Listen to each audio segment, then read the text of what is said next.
So our next speaker, this is going to be Adam. Adam's going to come up, if he gets up here, to introduce us to the pocket guide for trees. Well, actually, I need a pocket guide. Has somebody got a pocket guide? Who bought one? Bring your money.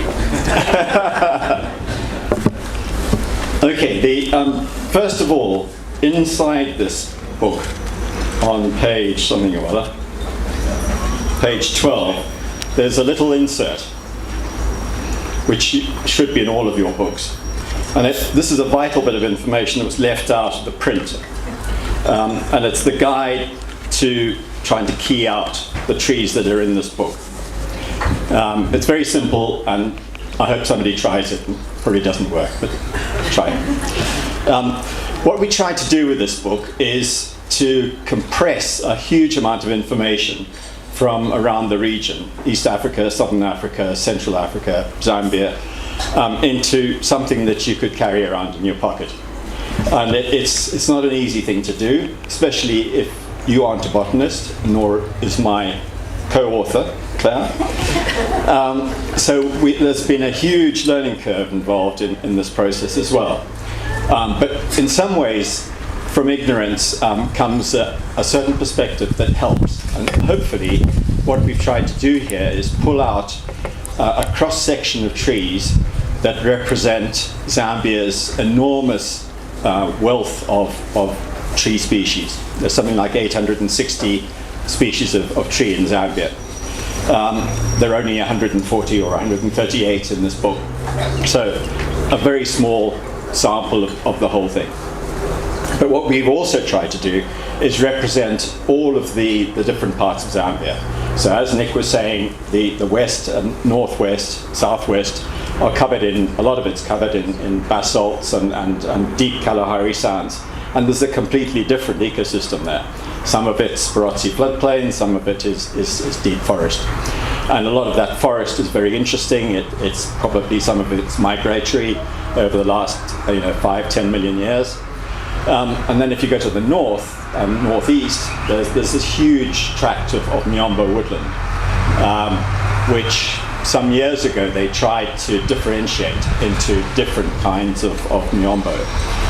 But because it's so complicated and they all hybridize, they gave up. So Miombo is Miombo. And it contains a huge number of species and subspecies and variations and so on. And identifying them is really difficult. So we thought, well, either you just leave them out and say, well, here's one example, or you put some in and try, like us, to try and identify what they are. And it's extremely difficult. So this book contains a good cross-section of Miombo species. Not all of them, but hopefully, and Quentin will probably disagree completely, but hopefully a reasonably realistic cross-section of trees. The areas of Zambia that we haven't covered, so for example, the Nika, the sort of deep ravine forest areas there, we've left out because they're difficult to get to, and what we had to do with this book is try to get to as many of these sites as we could, to take photographs, to record it, to see what was going on. So there are patches of different woodland type which we haven't covered in this book, but hopefully that's something that somebody can do in the future. The most important thing about this book is it's not just our book. This is the work of a huge number of people.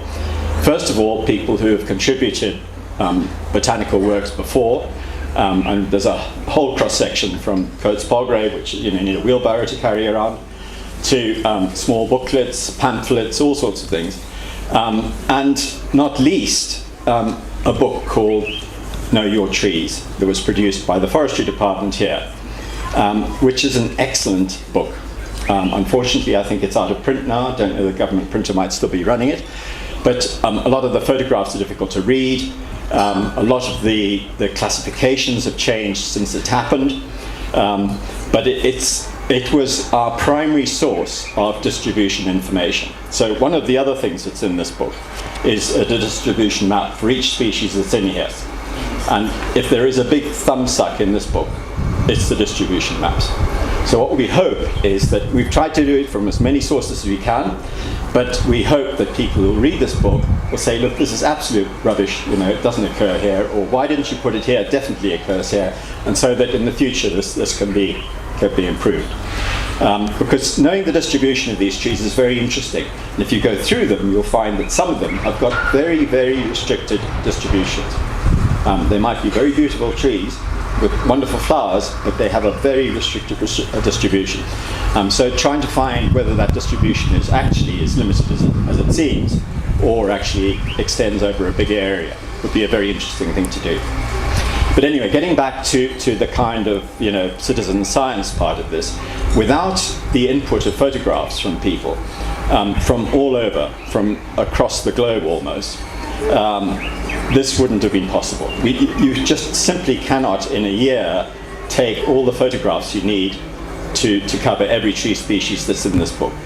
And what we tried to do originally is to have a photograph of the tree to give its jizz, its general form, its bark, its leaves, its flowers, its fruit. And in some cases we couldn't get enough photographs. In other areas the quality of the photograph wasn't good enough. And in other areas you find that they've reduced the number of photographs because there was not enough space for them. So unfortunately that was one of the things we were slightly disappointed about, is that we couldn't do all of that, because they are all very useful in trying to identify trees, not least bark. If you get inspired, go and look at any tree you look at, and you'll notice that it's got usually a very unique bark type. And I often maintain if you can't see very well and you were taught properly, you could probably identify a huge number of Zambia's trees just by feel, just feeling the bark. It is a really interesting area of investigation. Back to people again. So thank you anyone who contributed photographs here. Without it, this book wouldn't have been possible. Without people's contributions in terms of ideas and so on, this wouldn't have been possible. Without Claire coming to me one day and saying, Adam, we'll just sign here, please.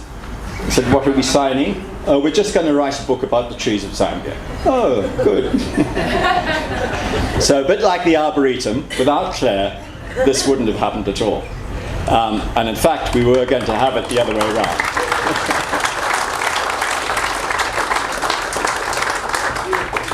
So anyway, I hope you enjoy it. If you find things in it that are wrong, or you've got suggestions or something, we'd love to hear about it. Hopefully at some stage we'll get to do a sort of edit and rerun on it, and we can incorporate information on it and gradually build the knowledge base out on it. So thank you for all being here. Thank you for buying the book if you bought it. And if you haven't, why haven't you? And over to Chris. Yes. One of yours, Adam. So a big round of applause, well done, Adam, and thank you for introducing us to your book.